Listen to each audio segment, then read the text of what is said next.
She booked an escort for one night, unaware he was a billionaire, CEO in disguise. Hello everyone. Before we begin today's story, I have a small favor to ask. Please hit subscribe and turn on the notification bell so you never miss our channel's new videos. It is quick, free, and the best way to support us in bringing you more dramatic stories. Your support means the world to us. Where are you watching from? Drop your city or country in the comments below. Thank you very much. Now, let us return to the main character. She stands alone in her apartment, the city humming beyond the window like it always does, loud and indifferent. The clock on the microwave reads 10:47 p.m. The light above the sink flickers once, then steadies. She exhales, slow and controlled, as if she has been holding her breath all evening without realizing it. Tonight was not supposed to feel like this. She had told herself this decision was practical, temporary. One night to quiet the noise in her head. One night where she would not have to explain herself, defend herself, or pretend that everything was fine. Just one night of honesty, with someone who would not ask for more than she could give. Her phone rests on the kitchen counter. The screen is already open. The booking confirmation is there, glowing softly. One escort, one night. Clear terms, clear boundaries, no judgment. She reads the details again, even though she has memorized them. She is not nervous about the arrangement. What unsettles her is how calm she feels, as if this choice did not come from impulse, but from exhaustion. Earlier that day, she had smiled through another meeting where no one listened. She had nodded through another conversation that assumed she was fine. She had gone home alone, like she always does, to an apartment that feels too quiet for someone who spends her days surrounded by people. This was not about desire. It was about control, about choosing something for herself, for once, without asking permission. A notification buzzes. He is on his way. She straightens, suddenly aware of the silence. She walks to the bathroom, checks her reflection. Nothing dramatic. Clean hair, simple clothes, no performance. She wants to be seen as she is tonight, not as someone else's expectation. There is a knock at the door, not loud, not impatient, just firm enough to be polite. Her heart beats once, hard. She walks to the door and opens it. The man standing there is not what she expected. He is tall, but not imposing. His jacket is plain, his shoes clean but worn. He does not carry himself like someone trying to impress. His eyes meet hers, steady and calm, without scanning the room or her body. There is no grin, no practiced charm. "Good evening," he says. His voice is warm, measured. "I am here for the booking." She nods and steps aside, letting him in. As he crosses the threshold, she notices how carefully he moves, as if aware of the space he occupies. He removes his jacket and places it neatly over a chair without being asked. Something about that small gesture makes her pause. They stand there for a moment, unsure who should speak first. She clears her throat. "You can sit," she says, gesturing toward the couch. "Before anything else, we should talk, just to be clear." "Of course," he replies immediately, sitting where she indicates, his hands resting openly on his knees. "Whatever you need." That answer surprises her more than it should. She explains the rules. One night. No pressure. No expectations beyond conversation unless she decides otherwise. He listens without interrupting, nodding once, thoughtfully. "You can change your mind at any point," he says. "And if you prefer to just talk, that is perfectly fine with me." She looks at him then, really looks at him. And for the first time that evening, she feels something shift. Not attraction, not relief. Something quieter. Respect. And in that moment, neither of them knows that this night, arranged so carefully to mean nothing, is about to change everything. She does not invite him closer, not yet. Instead, she moves to the kitchen counter and pours 2 glasses of water. Her hands steady, her mind less so. This part matters. She knows it does. Part 2 is where she either loses control of the night or claims it fully. "I want to be honest," she says, handing him a glass. "This is not something I do, not usually." He accepts the glass with both hands. "You do not owe me an explanation," he replies, "but I am listening if you want to share one." That answer lands softly, but it lands. She sits across from him, not beside him, leaving a careful space between them. She notices that he does not try to close it. "I had a long day," she begins, then stops, shaking her head. "That is not true. I have had a long year." She tells him about the breakup that ended quietly, without drama, which somehow made it worse. About the way people assume strength means lack of loneliness. About how everyone seems to think she has everything together because she never lets herself fall apart in public. She does not mention names. She does not dramatize it. She keeps her voice even, almost detached, as if telling someone else's story. But every word is hers. "I did not book you because I wanted to feel wanted," she says finally. "I booked you because I wanted to feel seen, just for one night." He does not interrupt. He does not lean forward. He simply listens. For a man who is supposed to be playing a role, he is surprisingly present.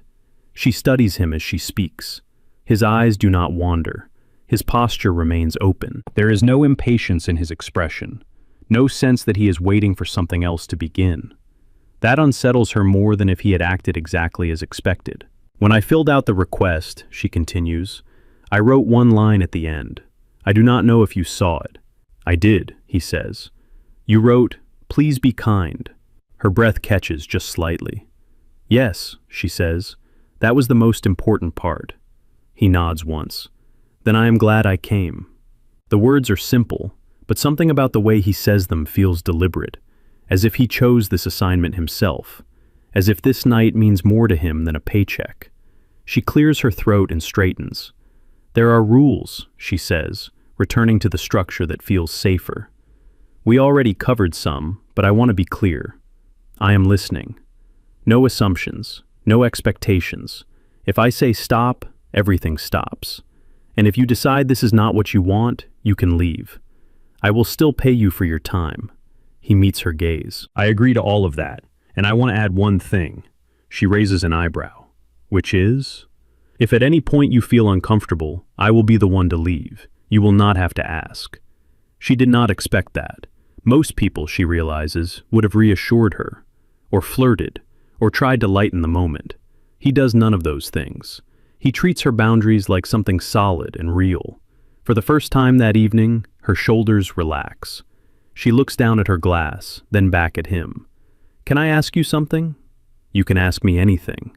"Why do this?" she asks. "Why this work?" There is a pause. Not a long one, but long enough to feel intentional. "Because sometimes," he says slowly, "people need someone who will listen without wanting anything in return. And sometimes, pretending to be someone else makes it easier to show up honestly." She studies his face, searching for irony or performance. She finds none. She does not know it yet, but that answer is only half the truth. Outside, a siren passes in the distance, then fades. Inside the apartment, the night settles into a quiet that feels different now. Not heavy, not empty, just open. And without realizing it, she has already passed the first test of the night. The room grows quieter as the conversation slows, not because there is nothing left to say, but because both of them are choosing their words more carefully now. He sets his glass down on the coffee table, aligning it neatly with the edge. It is a small habit, unconscious, the kind of detail most people would never notice. She does. "You do not have to explain anything else tonight," he says. "We can just sit for a moment if you want." She considers that. The idea of silence with someone else in the room used to make her uncomfortable. Tonight, it feels different. Less like absence, more like permission. "All right," she says, "just for a moment." They sit across from each other, the space between them unchanged. Outside, the city continues its restless rhythm. A car passes. Somewhere below, a door slams. Life goes on, unaware of how carefully this moment is being held. He watches her without staring, taking in the details she does not think to hide. The way she rubs her thumb against the rim of her glass when she is thinking. The way her shoulders lift slightly when she exhales, as if she has been carrying more weight than she admits. For him, this night began as a test. He had chosen the disguise deliberately. Plain jacket, no watch, no sign of the world he usually moves through. No assistants, no board meetings, no expectations. Just a role that allowed him to see people as they truly are when power is stripped away. Most nights the test is simple. Some people treat him like an object, others like a transaction. A few like a fantasy they do not intend to respect. She does none of those things. Instead, she treats him like a person who might leave if she pushes too hard, like someone whose comfort matters as much as her own. That alone sets her apart. "I want to ask something else," she says, breaking the silence, "and you do not have to answer if you do not want to." He nods. "Ask." "What happens after tonight?" she asks. "Not between us. I mean, for you." It is an unexpected question. Most people do not look past the arrangement. They do not wonder about the life that continues once the door closes. He chooses his words carefully. "After tonight, I go back to my routine," he says. "Different places, different faces, same expectations." "That sounds lonely," she says quietly. He almost smiles, but stops himself. "It can be." She leans back against the couch, studying the ceiling for a moment. "You know," she says, "I thought booking someone would make this feel less lonely. But it turns out talking like this does more than anything else." He feels something tighten in his chest. Not discomfort, recognition. "That is usually how it goes," he replies. She looks at him again, more directly now. "You do not seem like someone who enjoys pretending." "I do not," he admits. "But sometimes pretending creates a space where honesty feels safer." She nods, accepting that answer without pushing. She has learned, through experience, that not every truth needs to be extracted. There is a shift then, subtle but real. The night stops feeling like an arrangement and starts feeling like a choice they are both actively making. She stands and walks to the window, looking out at the city lights. "I am glad you came," she says, echoing his words from earlier. "So am I," he replies, and this time there is no calculation behind it. Neither of them knows what comes next. The reveal is still far away, waiting for its moment. For now, there is only this quiet understanding, built without titles or wealth or expectation. And for a man used to being obeyed, admired, and feared, being simply allowed to be here feels more dangerous than any truth he is hiding. She turns back from the window slowly, as if she does not want to disturb the fragile calm that has settled between them. The city lights reflect faintly in the glass behind her, outlining her silhouette without revealing too much. She folds her arms, not defensively but thoughtfully. "There is something I need to say before we go any further," she begins. He straightens slightly, giving her his full attention. "Take your time." She nods, appreciating that he does not rush her. "I want tonight to stay simple," she says. "I do not want to feel like I owe anything just because I made a booking. I do not want to feel pressured to follow a script." "You do not owe me anything," he answers without hesitation. "Not now, not later." She studies his face again, searching for any sign that this is part of an act. If it is a remarkably convincing one. "There is something else," she continues. "If at any point you decide this is not what you expected, I want you to feel free to leave. No explanations required." He takes a slow breath. This is the moment he usually controls. The moment when the rules shift in his favor. Tonight, she is the one setting them. "I appreciate that," he says, "but I want to be clear as well. I am here because I choose to be, not because I have to be." Her expression softens, just a little. She walks back to the couch, stopping a few feet away from him. "Then let us agree on one thing," she says. "Whatever happens tonight, it has to feel mutual. Otherwise, it does not happen at all." "I agree," he replies, "completely." The air between them feels different now, lighter.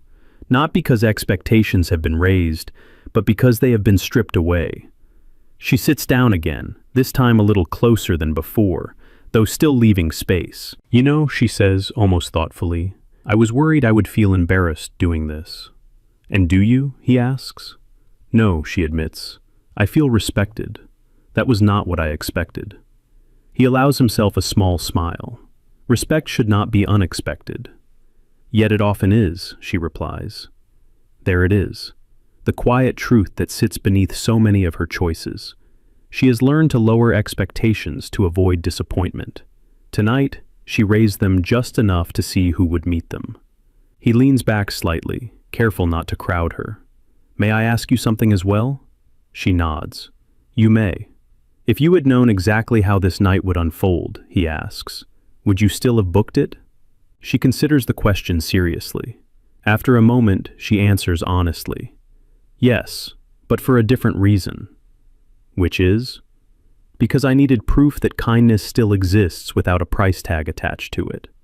The words land harder than she intends. He feels them settle somewhere deep, somewhere uncomfortably close to the truth he is hiding. He has built an empire on contracts, leverage, and control. Tonight, none of that matters. What matters is whether he deserves the trust she is offering so carefully. I want you to know something, he says quietly. If all you want from tonight is conversation, that is enough for me. She looks at him, surprised, then relieved. Thank you, she says. I was hoping you would say that. They sit together then, not as client and escort, not as roles or disguises, but as two people who have agreed, consciously, to treat each other with dignity. Without realizing it, she has just completed the true test of the night. And for the first time since he put on this disguise, he is no longer sure who is being tested. The night does not move forward the way either of them expected. Instead of crossing lines, it slows. Instead of escalating, it deepens. She rises from the couch and walks toward the kitchen again, this time with more ease. She opens a cabinet, pulls out a small plate of crackers she forgot she even had, and sets it on the table between them. The gesture is ordinary. That is what makes it intimate. Are you hungry? She asks. A little, he answers, but not in the way people usually mean. She smiles at that, the first real smile of the night. I know what you mean. They sit across from each other at the small table, sharing the quiet rhythm of an unplanned moment. No music, no dimmed lights, just the soft hum of the refrigerator and the distant sounds of the city outside. She asks where he grew up. He gives her a version of the truth that is carefully incomplete. A modest childhood, a lot of responsibility early on, learning how to observe people before trusting them. And you? He asks. She tells him about moving to the city with ambition and certainty, convinced she would build something meaningful quickly. She laughs softly as she admits how wrong that timeline was. I am proud of myself, she says. I just did not expect the cost to be loneliness. He nods. Success has a way of isolating people, even when it looks different on the surface. She pauses, sensing that the sentence holds more weight than it appears to, but she does not press. As the minutes pass, something subtle happens. She stops checking the clock. He stops monitoring himself. The rules they agreed upon remain intact, but they are no longer the focus. What matters now is the ease between them. I want to ask something personal, she says, and you can say no. All right. Does this work ever make you feel invisible? She asks, like people see the role, not the person. The question lands directly on him, too directly. Yes, he answers after a moment, more often than I expected. She nods, as if that confirms something she suspected. I think that is why tonight feels different, she says. We are both being seen without the armor we usually wear. He feels the truth of that settle in his chest. He has spent years controlling perception, shaping narratives, deciding what people are allowed to know. Tonight, he is choosing not to. She leans back in her chair, studying him with quiet curiosity. I hope this does not sound strange, she says, but I trust you. He looks at her, surprised. Why? Because you did not try to earn it, she replies. You just showed up. That sentence stays with him. It cuts through the layers of justification he has built around this disguise. This was supposed to be observation, distance, control. Instead, it has become connection. The time passes unnoticed until she glances at the clock and exhales softly. It is later than I thought. Do you want me to go? He asks immediately. She considers it, then shakes her head. No, I just want to be honest. Tonight already gave me what I needed. And what was that? He asks. Proof, she says, meeting his eyes, that kindness can exist without a transaction attached. He feels something shift decisively inside him. The test, whatever it was supposed to be, is over. And she has passed it without ever knowing there was one. As the night continues, neither of them realizes that this quiet choice, to stay present instead of performing, has already rewritten the meaning of everything that will come next. Morning arrives quietly, almost deceptively normal. She wakes to pale sunlight slipping through the blinds, the city already moving without her. For a moment, she forgets everything. Then the memory of the night returns, not as regret, but as warmth. Conversation, laughter without effort. A man who listened and left without asking for more. He had gone before dawn, exactly as promised. No drama, no lingering. Just a simple goodbye and a sincere thank you. She told herself that was the end of it. Later that evening, she stands in a crowded ballroom downtown, glass walls reflecting chandeliers and well-dressed strangers. She almost declined the invitation. Almost. But work obligations have a way of dragging people into rooms they do not want to enter. She smooths her dress and scans the space, already counting the minutes until she can leave. Then the lights dim slightly. A hush moves through the crowd as a host steps onto the stage, microphone in hand, voice polished and confident. "Ladies and gentlemen," he announces, "thank you for joining us tonight. We are honored to welcome the guest of honor, the man behind one of the most influential companies in the country." She barely listens at first. Titles blur together. Accomplishments stack up, impressive but distant. Then she hears the name. It hits her like a physical force. Her breath catches. Her grip tightens on the glass in her hand. The man from the stage appears on the screens lining the walls. The same eyes, the same calm presence. Only now, he is standing straight, impeccably dressed, surrounded by applause. The escort from her apartment, the man who listened, the man who said he chose to be there. He is not an escort. He is a billionaire chief executive officer. The room erupts in applause, but she hears nothing. The sound drains away, replaced by a sharp ringing in her ears. Images overlap in her mind. His careful words, his restraint, his kindness. The disguise snaps into focus all at once. Her chest tightens, not with awe, but with something colder. Betrayal, embarrassment. The sick realization that she had been unknowingly vulnerable with someone who held unimaginable power. She sets her glass down before her hand starts to shake. On stage, he smiles politely, accepting praise he has received 1,000 times before. But his eyes scan the room, searching. Then they find her. The moment stretches. The smile falters, just slightly. He knows she understands now. She does not wait for him to speak. She turns and walks away, weaving through the crowd, heart pounding harder with every step. She needs air, distance, control. Behind her, applause continues. The world celebrates a man she thought she knew. He steps down from the stage the moment the speech ends, ignoring hands reaching for him, conversations waiting to begin. He follows the direction she disappeared, urgency replacing composure. When he finally finds her outside on the terrace, the city spread out behind her in a wash of lights, she does not turn around. "You should not be here," she says quietly. "I know," he replies, "but I could not let you leave without hearing the truth." She faces him then, anger steady and contained. "The truth?" she asks. "Which part? The part where you tested me? Or the part where you let me believe you were someone else entirely?" He does not interrupt. He does not defend himself. He lets her speak because this time, listening is the only thing that matters. "I trusted you," she continues, "not because of who you pretended to be, but because you treated me like an equal. And now I have to wonder if any of it was real." His voice is low when he answers. "It was real. Every moment, but I understand why that is not enough." The reveal hangs between them, heavy and irreversible. Whatever this was, whatever it could have been, has just changed forever. She does not soften after the reveal. If anything, her posture becomes more controlled, as if she is carefully containing something that could easily spill over. "You do not get to decide when the truth matters," she says. "You decided that for me the moment you walked into my apartment pretending to be someone else." He stands a few feet away, hands at his sides, resisting the instinct to close the distance. Power has taught him many reflexes. Tonight, he ignores all of them. "You are right," he says. "I should have told you sooner. I did not, and that is on me." "That does not explain why," she replies. "Why do this at all? Why lie?" He exhales slowly. "Because when people know who I am, they stop being honest. They perform. They want something. I wanted to know who you were when there was nothing to gain." Her eyes flash. "So I was an experiment." "No," he says immediately. "You were not." That is exactly what this feels like, she answers. A test I did not agree to take.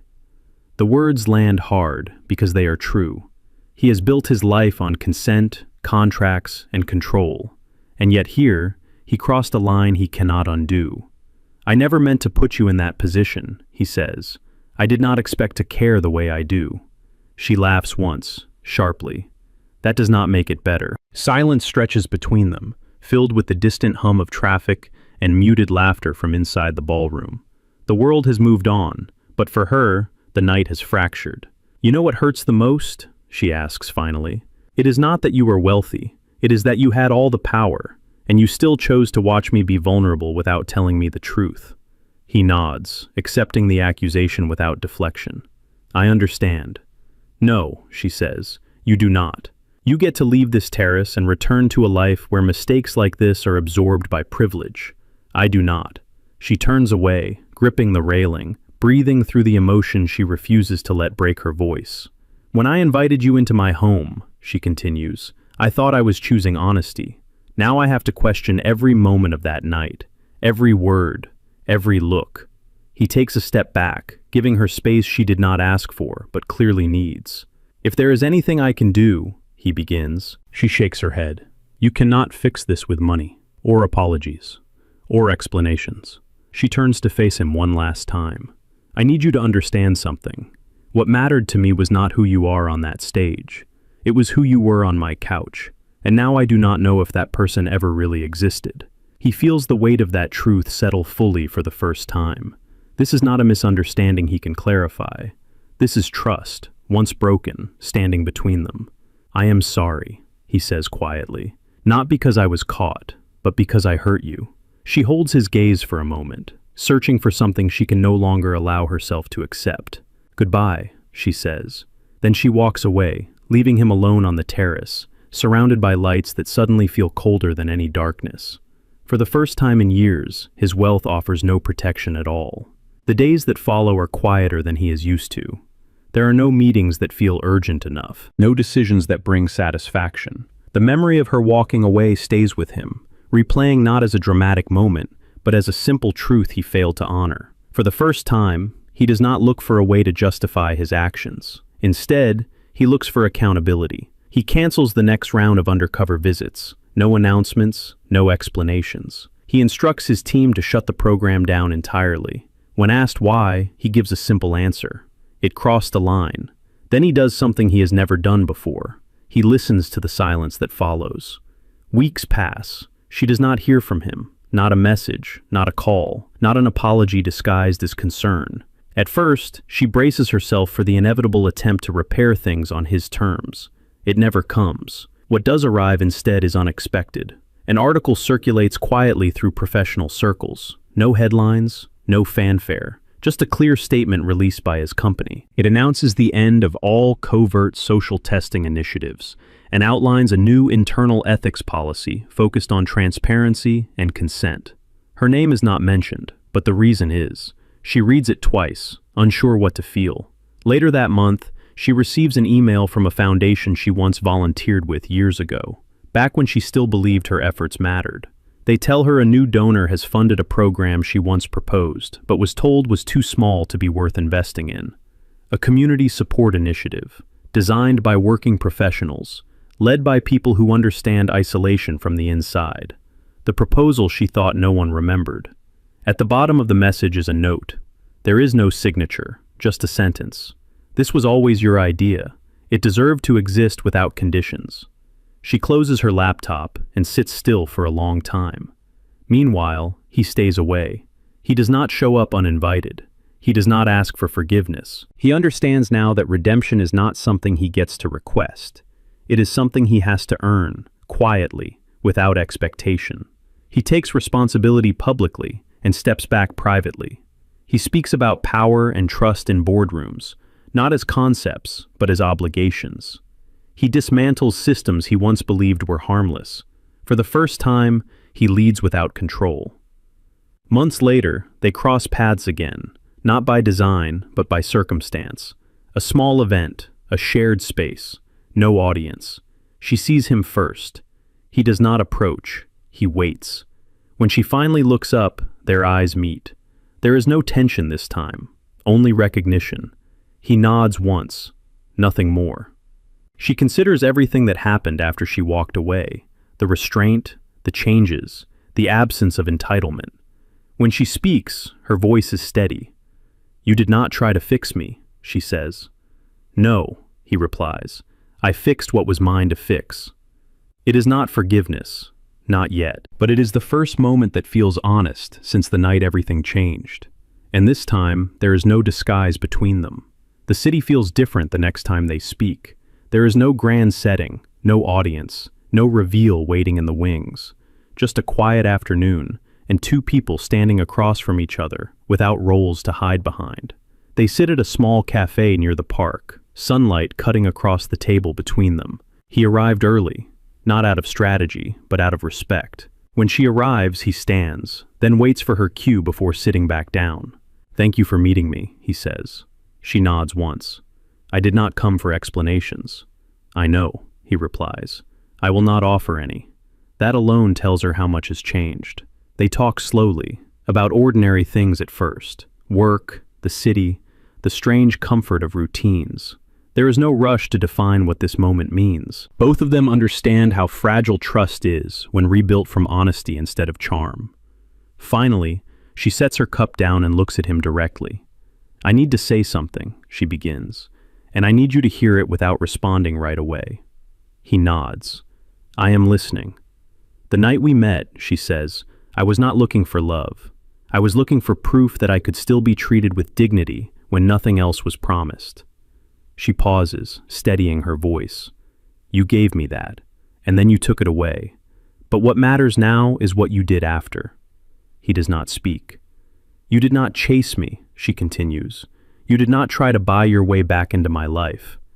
You changed what needed to be changed, even when no one was watching." She exhales softly. "That matters to me." He meets her eyes, his expression open, unguarded. "I never expected another chance," he says quietly. "I only wanted to deserve one." She considers him for a long moment. The man before her is not the escort she booked, and not the executive on the stage. He is someone else entirely, someone shaped by consequence. "I am not promising anything," she says. "Not a relationship, not forgiveness on your timeline." "I would never ask for that," he replies. "But," she adds, "I am willing to start with something simple." "What is that?" he asks. "Honesty," she says. "No disguises, no tests, no power games." He nods immediately. "You have my word." They sit there for a while longer, letting the weight of that agreement settle. When they stand to leave, there is no dramatic gesture, no kiss, no declaration, just a shared understanding. As they walk in opposite directions, she stops and turns back. "One more thing," she says. He turns. "The night I booked you," she says, "I asked for kindness. That is still all I want." He smiles then, not as a billionaire, not as someone pretending to be less than he is, but as a man who finally understands what matters. This time, he says, it comes with nothing hidden. And for the first time, she believes him. Because true love does not begin with a disguise. It begins the moment both people choose to be seen.